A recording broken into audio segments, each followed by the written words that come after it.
जय हिंद दोस्तों, स्टूडेंटों क्लासेस में आपका स्वागत है। इसमें मुख्य रूप से हम लोग आज हिंदी व्याकरण को पढ़ेंगे। सबसे पहले तो हमें बेसिकली जानना जरूरी होता है कि व्याकरण होता क्या है। कितनों को व्याकरण का नॉलेज नहीं होने की वजह से बच्चों को हमेशा पढ़ने में समस्या होती है। इस चीज को हम लोग यहाँ पर क्लियर करेंगे। जैसे कि यहाँ पर व्याकरण को हम लोग परिभाषित करेंगे कि व्याकरण वह शास्त्र है जो हमें शुद्ध रूप से पढ़ना, लिखना तथा बोलना सिखलाता है, उसे हम व्याकरण कहते हैं। व्याकरण का पिता महर्षि पाणिनि को कहा जाता है और व्याकरण को मुख्य रूप से 5 वर्गों में बांट सकते हैं, जैसे वर्ण विचार, शब्द विचार, वाक्य विचार, चिन्ह विचार और छंद विचार। वर्ण विचार में मुख्य रूप से हम लोग वर्ण के बारे में पढ़ेंगे। वर्ण होता क्या है, इसके कितने प्रकार होते हैं, इसके कितने उच्चारण स्थान क्या होते हैं, इसके बारे में पढ़ेंगे। शब्द विचार में सिर्फ शब्द के बारे में पढ़ेंगे कि कौन से शब्द किस प्रकार के होते हैं, शब्द के टाइप क्या है, इसको कितने आधार पर बांटा गया है, इसको शब्द विचार में पढ़ेंगे। वाक्य विचार में वाक्य क्या होता है, वाक्य कितने प्रकार के होता है, इसका क्या क्लासिफिकेशन करके इसको वाक्य के बारे में पढ़ते हैं। चिन्ह विचार में मुख्य रूप से हिंदी में बहुत ऐसे चिन्ह होते हैं। जैसे कि अगर हम बात करें, जैसे ये हो गया, ये हाइफन हो गया, जो मुख्य रूप से संयोजक चिन्ह भी इसको कहा जाता है। उसके बाद कॉमा हो गया, तो कॉमा मुख्य रूप से संज्ञात्मक शब्दों में यूज करते हैं, उपयोग करते हैं। उसके बाद इन्वर्टेड कॉमा हो गया, ये मुख्य रूप से जो विशेषात्मक शब्द होते हैं उसमें इस प्रकार के सिंबल का उपयोग करते हैं। कहीं कहीं पर डबल इन्वर्टेड कॉमा का प्रयोग करते हैं। तो ये मुख्य रूप से महत्वपूर्ण यानी कि अति विशेष अगर होती है तो इसमें डबल इन्वर्टेड कॉमा का प्रयोग करते हैं। उसी प्रकार से अगर देखा जाए, जैसे ये हो गया, ये इसको बोलते हैं विवरण चिन्ह। इसका मतलब ये हुआ कि आप किसी भी चीज के बारे में अगर आप लिख रहे हैं तो ऐसा चिन्ह का प्रयोग करते हैं। जैसा कि आप देख सकते हैं कि यहाँ हमने प्रयोग किया, यहाँ हमने प्रयोग किया, तो जहां जहां पर परिभाषात्मक या फिर विवरणात्मक अगर कुछ तथ्य आते हैं तो उसमें मुख्य रूप से ऐसा सिंबल का प्रयोग करते हैं। तो ये सब के बारे में हम लोग मुख्य रूप से चिन्ह विचार में पढ़ते हैं। उसके बाद है छंद विचार।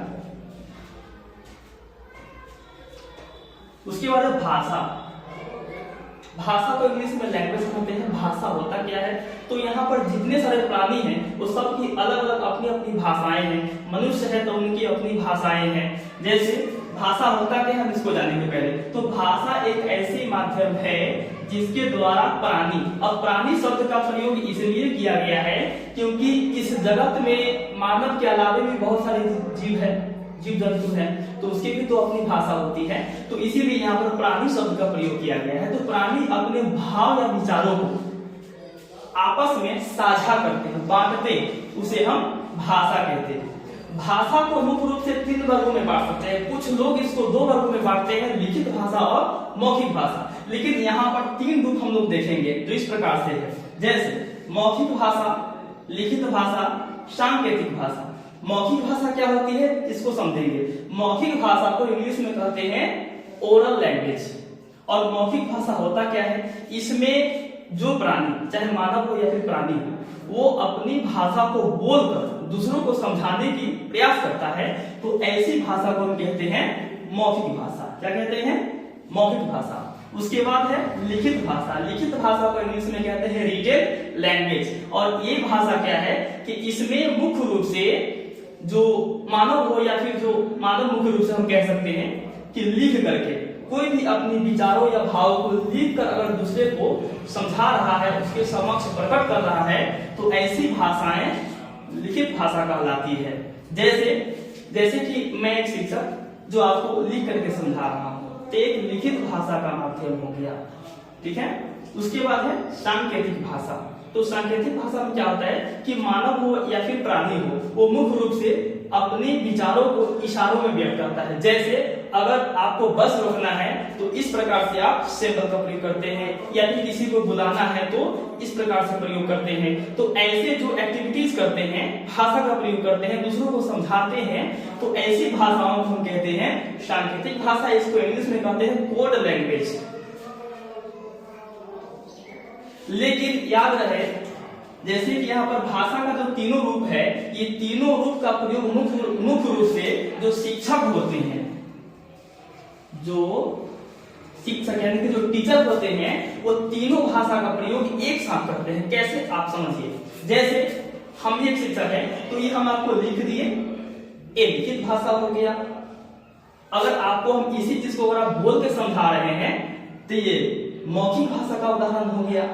अगर इसी को समझाते वक्त बोलते भी है, लिखते भी है, और उसके साथ साथ में जो एक्टिविटी हमारे साथ जो हो रही है, ये भी एक भाषा का ही माध्यम है। तो तीनों भाषा का प्रयोग हम लोग एक साथ करते हैं, जो आप समझ सकते हैं। उसके बाद भाषा के बाद आती है बोली। तो भाषा और बोली में थोड़ा फर्क होता है। भाषा में क्या होता है कि भाषा तो कोई हो सकता है, हिंदी, संस्कृत, उर्दू, अरबी, गुजराती, मराठी, मलयालम, तेलुगु, कुछ भी हो सकता है। लेकिन बोली जो होता है ना, वो एक विशेष होता है, मुख्य होता है। इसको हम बोलते हैं डायलेक्ट इंग्लिश में। बोली क्या है कि अपने ही क्षेत्र में बोले जाने वाली भाषा को हम बोली कहते हैं। जैसे भोजपुरी, जो कि आप सुनते होइएगा, मराठी हो गया, तेलुगु हो गया, वज्जिका हो गया, जो हम लोग ठेठ भाषा कहते हैं, जो हम लोग अपने क्षेत्र में जो भाषा का प्रयोग करते हैं उसे हम कहते हैं वज्जिका इत्यादि। उसके बाद है लिपि। अब देखिए, लिपि को हम इंग्लिश में कहते हैं स्क्रिप्ट। क्या कहते हैं? स्क्रिप्ट। अब लिपि होता क्या है? तो लिपि क्या है? एक माध्यम, लिखने का एक माध्यम होता है लिपि। ठीक है, वर्णों या ध्वनियों को लिखने के लिए जिस चिन्ह का प्रयोग करते हैं उसे हम लिपि कहते हैं। ठीक है, और जैसे हो गया देवनागरी हो गया, रोमन हो गया, ब्राह्मी हो गया, खरोष्ठी हो गया, ये हो गया। ठीक है, ये सब लिपि के कुछ टाइप है।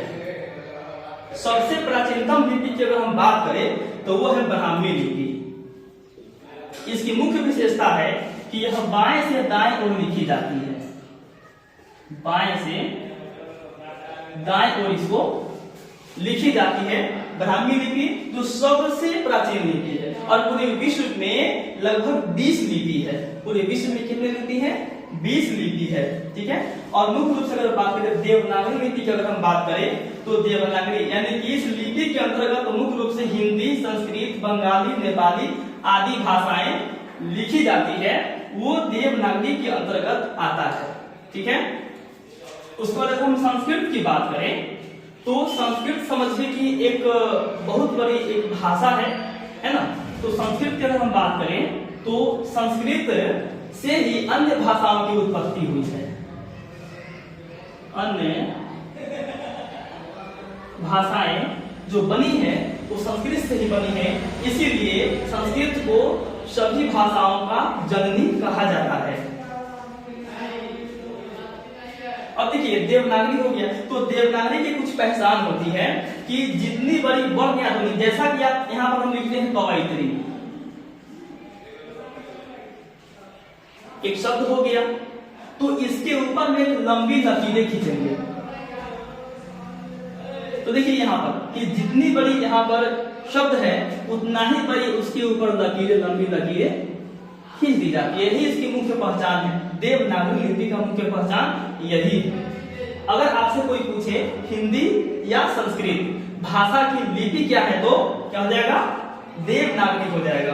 ठीक है, तो इसकी पहचान क्या होती है कि इसकी पहचान ये होती है कि जितनी बड़ी अक्षर या वर्ण होती है उसके ऊपर उतनी ही लंबी लकीरें खींची होती है, जैसा कि आप यहाँ पर देख सकते हैं। ठीक है, तो ये मुख्य रूप से आपको बता दें कि व्याकरण का कुछ बेसिकल झलक था जो आप यहाँ पर देख सकते हैं। इसके अलावा भी बहुत कुछ है, जैसे कि हम आपको बता दें यहाँ पर जो व्याकरण है, व्याकरण का जो फर्स्ट पार्ट है वर्ण विचार, इसमें मुख्य रूप से हम लोग नेक्स्ट वीडियो में पढ़ेंगे। फिलहाल इसका जो बेसिकली था जो आपको बता दिया गया है, अगर आपको समझ में आया होगा तो इस वीडियो को लाइक करें, सब्सक्राइब करें और इसे ज्यादा से ज्यादा शेयर करें, ताकि ये जो फैमिली है, हमारा जो स्टूडेंटो क्लासेस का जो फैमिली है वो आगे बढ़े, ग्रोथ करे। इसके अलावे आप भी इस पढ़ाई के माध्यम से, इसके माध्यम से आपको भी कुछ प्रॉफिट हो, जैसे कि ज्ञान हो। तो इसके लिए हम हमेशा प्रयास करेंगे और कोशिश करेंगे कि इसके अलावे भी बहुत सारे जो विषय हैं उसका भी वीडियो आपको जल्द ही अपलोड कर दिया जाएगा। ठीक है, okay, thank you so much. इस वीडियो को आप स्क्रीनशॉट कर सकते हैं नोट करने के लिए, ये बहुत ही आपके लिए महत्वपूर्ण है।